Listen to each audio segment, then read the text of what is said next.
Hello everyone, welcome to my channel 14 star classes. This is Nisha Rizvi. तो जैसा कि आप सब जान रहे हैं कि हम लोग बीएड सेकेंड सेमेस्टर का इंक्लूसिव एजुकेशन पेपर को कवर कर रहे हैं, जिसमें हमारा यूनिट 1 कंप्लीट हो गया है और यूनिट 2 का भी आधा पार्ट कंप्लीट हो गया। आज हम लोग यूनिट 2 को पूरा कंप्लीट कर लेंगे। तो हम लोगों ने यूनिट 2 का जो लास्ट लेक्चर जहाँ पे ख़त्म किया था वो क्या था, माइनॉरिटी किसे कहते हैं, यानी कि अल्पसंख्यक। तो आज उसके आगे हम पढ़ेंगे कि कौन कौन से प्रोविजंस हैं जो माइनॉरिटी की कॉन्स्टिट्यूशन में है। तो पहला आर्टिकल 29 है, जिसमें कल्चरल और एजुकेशनल राइट्स है। तो आर्टिकल 29 जो है वो ग्रांट क्या किया, any section of citizens the right to conserve their language, script and culture, यानी कि वो अपनी भाषा, लिपि और संस्कृति को सुरक्षित रखने का अधिकार पाते हैं। ठीक है।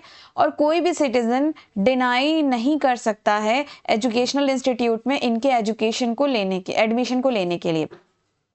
आर्टिकल 30 है, ये राइट ऑफ माइनॉरिटी है कि वो क्या एस्टैब्लिश कर सके, एजुकेशनल इंस्टीट्यूट। यानी कि आर्टिकल 30 में क्या कहा कि कोई भी रिलीजन, कोई भी लिंग्विस्टिक माइनॉरिटी अपना खुद का कॉलेज एस्टैब्लिश कर सकता है। नेक्स्ट है हमारा आर्टिकल 350A। इसमें क्या है कि primary education in mother tongue, यानी कि इसमें ये कहा गया है कि ये ड्यूटी बना दी गई है स्टेट की कि प्राइमरी एजुकेशन बच्चों को उसकी मदर टंग में दी जाए। ठीक है।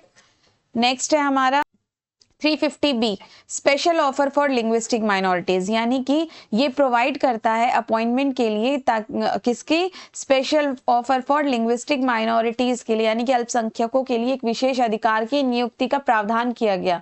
ठीक है, भाषा के the duty is of this officer क्या है कि वो सेफ गार्ड के लिए राइट्स ऑफ लिंग्विस्टिक माइनॉरिटीज का और रिपोर्ट करे प्रेसिडेंट को। नेक्स्ट है हमारा गर्ल की कॉन्सेप्ट क्या है।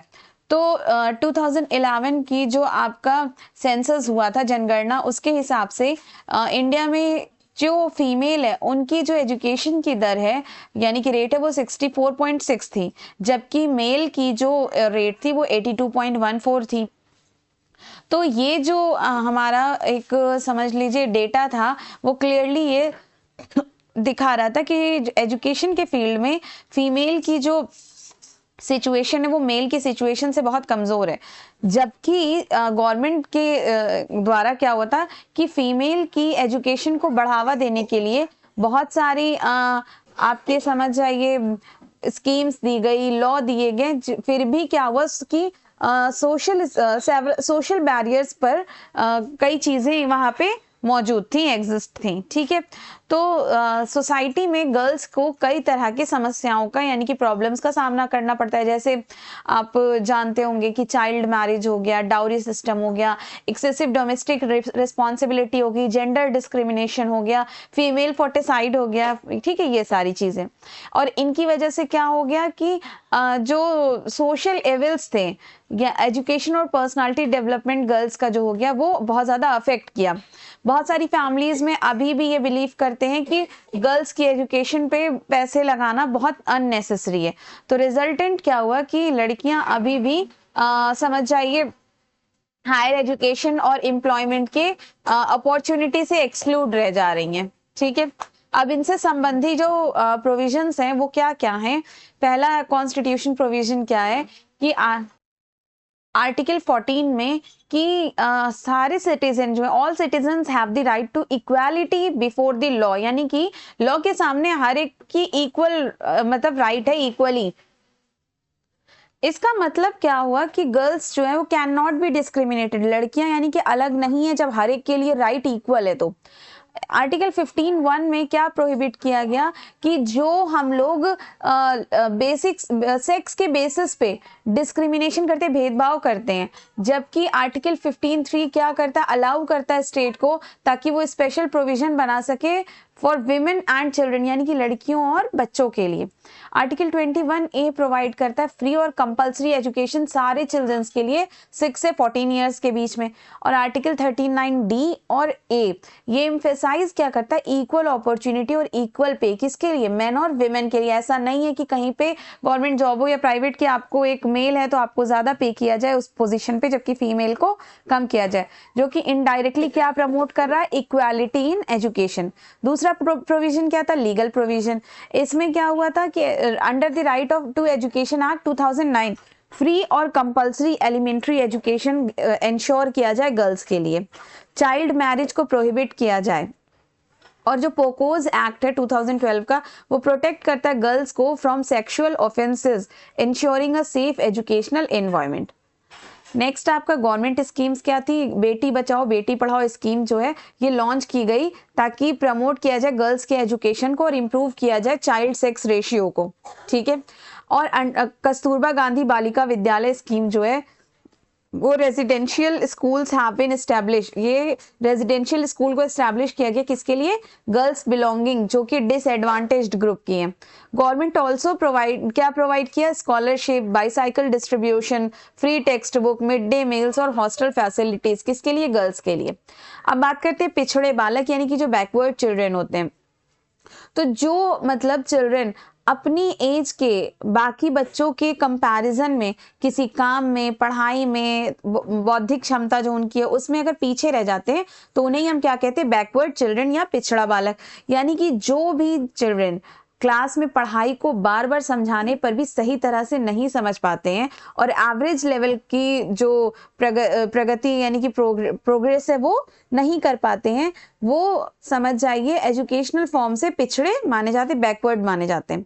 तो एजुकेशन के रेफरेंस में अगर हम बात करें तो बैकवर्ड केवल मेंटल हेल्थ की कमी की वजह से ही नहीं होता, बल्कि कई बार फैमिली, सोसाइटी, इकोनॉमिक या फिर फिजिकल का रीजंस की वजह भी इसकी जिम्मेदार है, ठीक है। क्यों, क्योंकि कुछ जो चिल्ड्रन है उनकी जो नॉर्मल मेंटल हेल्थ होते हुए भी वो क्या करते हैं कि एजुकेशन में थोड़े पीछे रह जाते हैं। तो क्रू एंड क्रू एक फिलोसफर थे, उन्होंने क्या कहा कि बैकवर्ड चिल्ड्रन वो है जो अपनी एज के बाकी बच्चों के कंपैरिजन में एजुकेशनल अचीवमेंट में पीछे रह जाता है, ठीक है। बर्टन हॉल ने क्या कहा कि जो जनरली बात करें बैकवर्ड उन चिल्ड्रन के लिए यूज किया जाता है जिनकी एजुकेशनल अचीवमेंट उनकी बिहेवियरल अचीवमेंट से कम होती है। अब इसके प्रकार की बात करें टाइप की, तो एक होता है जनरल बैकवर्डनेस। तो जब एक चिल्ड्रन वीक होता है हर सब्जेक्ट्स में अपने ओवरऑल एजुकेशनल अचीवमेंट में, तो इसको कहते हैं जनरल बैकवर्डनेस। अगर कोई स्पेसिफिक बैकवर्डनेस की बात करें तो अगर एक चिल्ड्रन वीक है एक या दो सब्जेक्ट में, जैसे मान लीजिए मैथमेटिक्स में या लैंग्वेज में, लेकिन मॉडरेटली बाकी सब्जेक्ट में अच्छा परफॉर्म कर रहा है, तो वो स्पेशल या स्पेसिफिक बैकवर्डनेस होता है।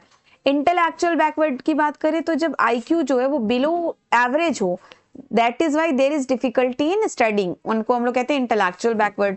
और अगर एजुकेशनल बैकवर्डनेस की बात करें तो जब चाइल्ड्स की इंटेलिजेंस नॉर्मल हो लेकिन एजुकेशनल अचीवमेंट क्या हो, लो हो।